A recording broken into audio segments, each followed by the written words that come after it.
앞서 본 이유 때문에 아시아나항공 인수전에 뛰어드는 기업이 적을 것이라는 전망도 나오고 있는데요.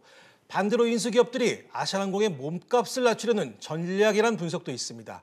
이런 가운데 김승현 회장의 하나가 인수후보 1순위로 거론되고 있는데요. 인수 의사가 없다고 하는데도 유력 후보로 급부상한 이유 짚어보겠습니다. 자, 황 기자. 네.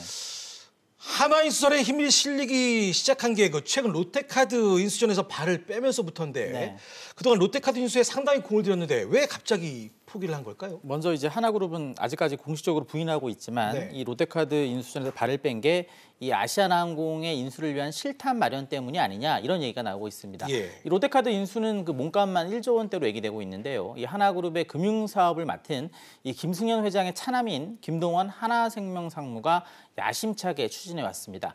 이 지난해 11월부터 인수 작업을 준비해 왔는데 이 막판에 본입차를 포기했습니다. 네. 이 대외적으로는 이 하나의 금융계열사가 뭐 자체적으로 내린 그런 결정이다 이렇게 밝혔지만 이 김승현 회장의 결단 없이는 힘든 만큼 이 결국 아시아나 인수를 염두에 둔 행보라는 해석도 나오고 있습니다.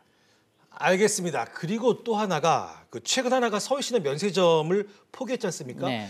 이건 역시도 인수설에 힘을 보태고 있죠. 네, 그 4월 말에 그 여의도 63빌딩에 있는 면세점을 닫기로 결정했거든요. 네. 이 하나는 또 대외적으로 이 백화점 사업 경쟁력 강화 차원이라고 설명을 했지만 이 시내 면세점 사업자가 그동안 크게 늘어난 데다가 이 중국인 관광객도 예전만큼 회복되지 않으면서 지난 3년간 약 1,000억 원의 이 적자를 봤습니다. 네. 이 면세점 사업 철수도 이 결국은 아시아나항공 인수용 실탄 마련이란 이 해석이 나오고 있습니다. 결국 하나의 행보가 기승전 아시아나로 쏠리는 분위기인데요. 자, 여기엔 인수로 인한 시너지 효과가 다른 기업에 비해서 크다는 점도 배경으로 꼽히고 있어요. 네, 뭐 김승현 회장이 일단 항공업에 관심이 좀 많고 이 그룹에서 항공업과 겹치는 부분이 많기 때문입니다. 네. 이 먼저 하나그룹은 2015년에 그 삼성과의 빅딜로 이 삼성 테크윈과 삼성 탈레스 등 이 방위 산업 업체를 인수했고요. 10대 그룹 중에 유일하게 항공기 부품 제조업체인 이 하나 에어로스페이스도 갖고 있습니다. 예. 이 지난해 말에 김 회장이 베트남 하노이 인근에 있는 이 공장 개업식에 참석하기도 했고요. 예. 김 회장은 또 국내 방산 회사들을 인수하면서 이 세계 최대 규모의 우주항공 이 방위산업 회사인 미국의 로키드 마틴처럼 이 하나를 한국의 로키드 마틴으로 키우겠다 이런 점들을 그동안 계속 강조해 왔습니다. 예. 이 앞서 한국항공우주와 이 대한항공 자회사인 그 진에어의 그 인수설에서 하나가 거론된 것도 같은 맥락입니다. 네. 이 미래의 먹거리로 항공 사업을 좀 확장을 하고 있는 건데 여기에 이제 항공사 운영까지 더해진다면 큰 시너지 효과를 낼 수도 있습니다. 사실 대한항공도 그 대외적으로는 항공사로 알려져 있지만 이 항공기 부품 제조는 물론이고요. 이 정비와 수리, 무인기 개발에도 나서는 등 이 다양한 항공 관련 사업을 통해서 사업 영역을 넓히는 것과 같은 맥락이라고 보시면 될 것 같습니다. 자, 그래서 실제로 저비용 항공사 인수를 시도하기도 했었습니다. 그렇습니다. 그 지난 2017년이었는데 이 청주를 기반으로 하고 있는 저비용 항공사 에어로케이에 160억 원을 투자하기도 했습니다. 당시 이제 에어로케이가 결국은 운항 면허를 받지 못해서 투자금을 회수했지만 이 항공사 운영에 하나그룹이 관심이 많다는 걸 알 수 있는 사례입니다. 그렇군요. 결국 지금껏 하나행보를 보면 앞서 황 기자가 얘기한 한국의 로키드 마틴을 만들기 위한 작업이라고 그렇게 해석해도 되지 않을까 싶습니다. 네, 그 앞서 말씀드린 하나 에어로스페이스의 경우 올해 초에 이제 그룹 주주사인 주식회사 하나로부터 항공사업을 1,670억 원의 양도받기도 했는데요. 예. 이에 따라서 하나 에어로스페이스는 보시는 것처럼 이 그룹의 항공과 방산 사업을 총괄하는 이 사실상의 중간 지주사로 떠올랐습니다. 네. 이 자체 사업으로 항공 엔진을 만들면서 그 밑에 이 방산 계열사인 하나 디펜스와 하나 시스템을 자회사로 둔 겁니다.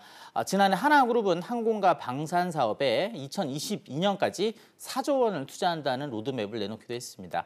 여기에 이제 아시아나항공까지 인수하게 되면 그룹의 핵심 주력 산업으로서 이 항공업이 자리 잡게 될 것으로 보입니다. 알겠습니다. 자, 여기에다 물류산업의 한 축이라는 측면에서도 그 인수설에 힘을 보태고 있다면서요.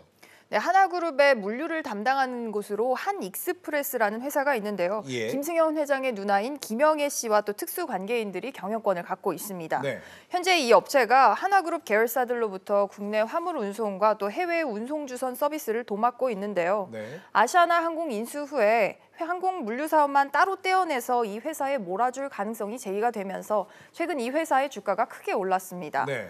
여기에 하나호텔과 리조트 등 관광산업과 아시아나항공의 연계 가능성도 같이 떠오르고 있습니다. 사실 앞서 얘기한 것들은 모두 외부 평가와 전망인데요. 정작 중요한 것은 김승현 회장의 의지일 텐데, 자, 아직까지 하나 입장에서는 이렇다 할 움직임을 보이지 않고 있는 것 같습니다. 뭐 그렇습니다. 말씀대로 연간 산업과의 시너지 효과, 최근 하나그룹의 행보를 볼 때 적극적으로 뛰어들 가능성이 높지만 하나그룹의 공식적인 입장은 정해진 바가 없다입니다. 네. 사실 기업들 입장에선 대놓고 우리가 먼저 인수하겠다 이렇게 말하기가 좀 어렵습니다. 네. 인수 가격이 올라갈 수도 있고 또 인수 경쟁자들이 상대 회사에 대해서 흠집을 내거나 다른 전략을 취하는 등 인수 자체가 어려워질 수 있기 때문입니다. 예. 어쨌든 그 하나 측에 지금 유력 후보로서 얘기되고 있는 사실에 대해서 물었지만 단호하게 인수와 관련해선 이 사실을 부인했습니다. 하나는 아시아나 인수에 관심이 없습니다. 검토한 적도 없습니다.